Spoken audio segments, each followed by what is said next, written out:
मयंक की बीवी नेहा की हाइट बहुत ही कम थी। वो इतनी नाटी थी कि लोग उसका कई बार मजाक बना देते। अरे नेहा, तेरे लिए तो मुझे किचन में टेबल रखना पड़ेगा। माँ जी, इतनी भी नाटी नहीं हूँ मैं, और हाँ, हिल्स पहनकर तो बिल्कुल आपके बराबर आ जाती हूँ।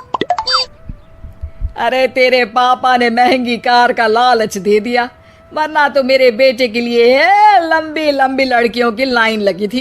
क्या बताऊं तुझे, कटरीना फैल थी उनके सामने। पर माँ जी, आपका मयंक भी तो हाइट में कौन सा अभिषेक बच्चन की तरह है जो कटरीना मिल जाती। वैसे भी मेरी और इनकी जोड़ी तो राम सीता की जोड़ी है, राम सीता की। एक दिन सभी खाना खा रहे होते हैं, तभी माँ, दाल बहुत अच्छी बनी है, जरा और देना। रुको जी, मैं लेकर आती हूँ, किचन में है, वैसे भी मैं खड़ी ही हूँ। ये सुनकर सास हंसने लगती है। तुम खड़ी हो या बैठी, एक जैसी ही लगती हो। बस कीजिए जी, अभी हिल्स नहीं पहनी है, वैसे भी हिल्स पहनती हूँ तो आपके बराबर ही लगती हूँ।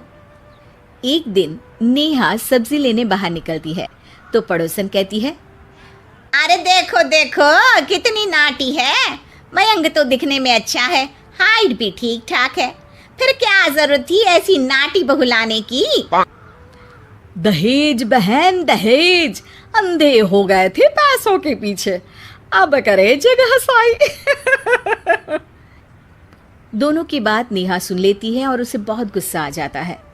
आंटी जी, एक बात बताओ, मेरे पापा के पास पैसे हैं, उनको अच्छी लड़की की तलाश थी, ये पसंद आए और शादी हो गई, इसमें मेरा क्या कसूर है जो आप लोग मुझे सुना रही हैं?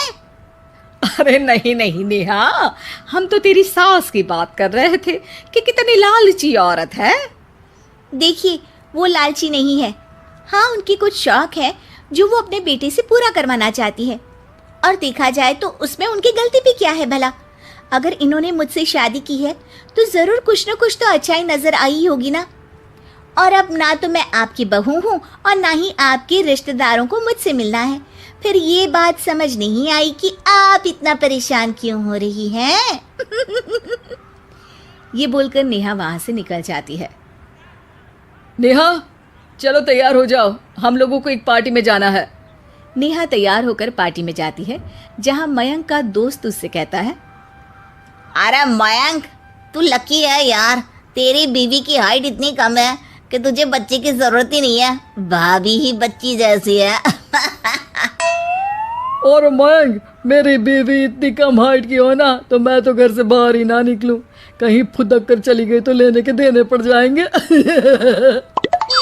सभी नेहा पर हंसने लगते हैं।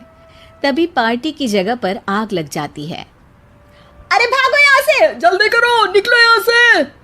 अरे लेकिन बाहर के दरवाजे पर ही आग है, अब कैसे बाहर निकलेंगे, कोई रास्ता भी नहीं है। अरे रास्ता है ना, अगर कोई इस खिड़की से बाहर निकलकर अगर सामने के दरवाजे में आग को बुझा दे तो सब निकल सकते हैं। तभी नेहा उस छोटे से जरोखे से बाहर निकलकर आग को बुझा देती है। अरे वाह, भाभी जी ने तो आज हम सबको बचा लिया। वाह भाई वाह, बीवी हो तो ऐसी, अपने पति ही नहीं बल्कि यहाँ मौजूद सभी की जान बचा ली है इसने। भाई मयंक, माफ कर देना, तेरी बीवी तो सच में कमाल है। मुझे ये बात पता है और मुझे मेरी बीवी पर गर्व है। नेहा मुस्कुराकर अपने पति की तरफ देखती है।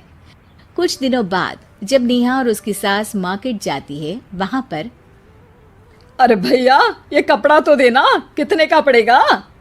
माता जी, ये तो बहुत महंगा कपड़ा है, लेकिन अब बस सिर्फ 2 मीटर ही बचा है, मेरे तो किसी काम का है नहीं ये टुकड़ा, तो आप 100 रुपया ही दे दीजिए। अरे भैया, तो मैं क्या करूंगी इस टुकड़े का, लेकिन वैसे है बड़ा ही सुंदर। तभी नेहा बोल पड़ती है, इसमें तो मेरी पूरी ड्रेस बन जाएगी।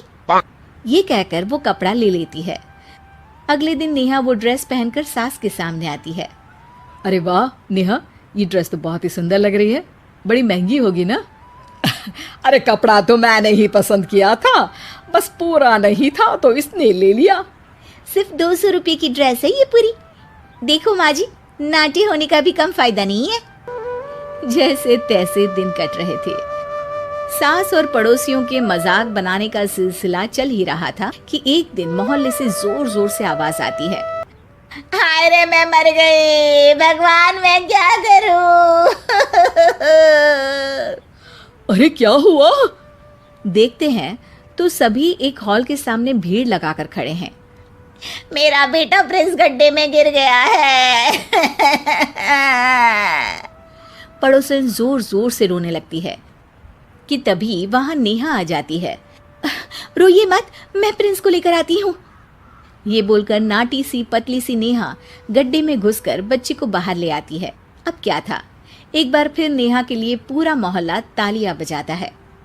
मुझे माफ कर दो नेहा, मैंने तुम्हारी हाइट का कितना मजाक उड़ाया था। कोई बात नहीं मौसी, प्रिंस ठीक है, ये बात है। अब वो दिन आता है जब सास नेहा की तारीफ करती है। वाह बहू वाह, तेरी तारीफें सुन सुनकर तो मैं खुश हो गई। आज तो तूने ये साबित कर दिया कि समाज में इंसान अपने रंग रूप और लंबाई चौड़ाई से नहीं बल्कि साहस और हौसले से काबिल कहलाता है। मुझे माफ कर देना बेटा।